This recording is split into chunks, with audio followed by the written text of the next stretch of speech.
Poco Indian মার্কেটে launch করেছে Poco M6 Plus 5G। এই ফোনটি অলরেডি ফ্লিপকার্টে অ্যাভেলেবেল হয়েছে। পোকো এই ফোনটির দাম রেখেছে 12,999 টাকা, যেখানে ব্যাংক অফার লাগিয়ে এই ফোনটি কিন্তু আপনারা 12,000 টাকার মধ্যে কিনতে পারবেন। বন্ধুরা, আপনাদের জানিয়ে রাখি, আপনার বাজেট যদি 12,000 টাকা হয়ে থাকে তাহলে এই ফোনটি কিন্তু একদম আপনার জন্য বেস্ট 5G স্মার্টফোন। আজকের এই ভিডিওতে আমি পোকো M6 Plus 5G এর ফুল রিভিউ করতে চলেছি, জানাতে চলেছি এর সম্পূর্ণ স্পেসিফিকেশন। তো চলুন আর দেরি না করে ভিডিওটি শুরু করা যাক। তার আগে আপনি যদি আমার SG Tech চ্যানেলে নতুন হয়ে থাকেন তাহলে অবশ্যই আমার চ্যানেলটিকে সাবস্ক্রাইব করবেন।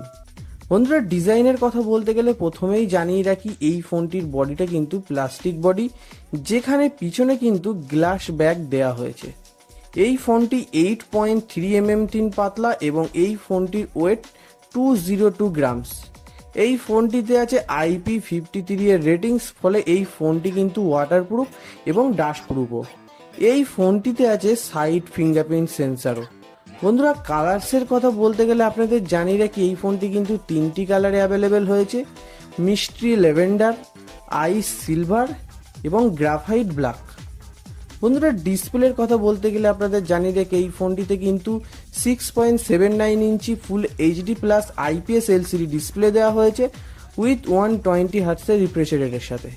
বন্ধুরা, এই ফোনটির ডিসপ্লেটি কিন্তু একটি পাঞ্চ হোল ডিসপ্লে। বন্ধুরা, পারফরমেন্সের কথা বলতে গেলে আপনাদের জানিয়ে রাখি, এই ফোনটিতে কিন্তু কোয়েলকম স্ন্যাপড্রাগনের 4 Gen 2 এর প্রসেসর দেওয়া হয়েছে, যেখানে আপনারা সমস্ত রকমের গেম মোটামুটি খেলতে পারবেন, কোনো সমস্যা হবে না।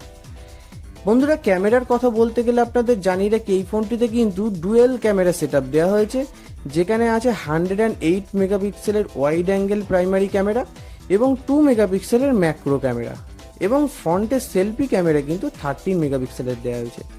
বন্ধুরা, ব্যাটারির কথা বলতে গেলে আপনাদের জানিয়ে রাখি, এই ফোনটিতে কিন্তু 5030 অ্যাম্পিয়ারের একটি বিগ ব্যাটারি দেওয়া হয়েছে উইথ 33 ওয়াটের ফাস্ট চার্জিংয়ের সাপোর্ট কিন্তু দেওয়া আছে এই ফোনটিতে। তো বন্ধুরা, এই হলো পোকো M6 Plus 5G, যেখানে 12,000 টাকার মধ্যে আপনি এমন স্পেসিফিকেশন পাচ্ছেন যা অনেক দামি ফোনে কিন্তু আপনি পাবেন না। তো আপনার বাজেট যদি 12,000 টাকা হয়ে থাকে তাহলে এই ফোনটি কিন্তু আপনি নিঃসন্দেহে কিনতে পারেন। তো বন্ধুরা, দেখা হচ্ছে পরের ভিডিওতে। ভিডিওটি ভালো লাগলে লাইক শেয়ার করুন এবং আমার চ্যানেলটিকে সাবস্ক্রাইব করতে ভুলবেন না।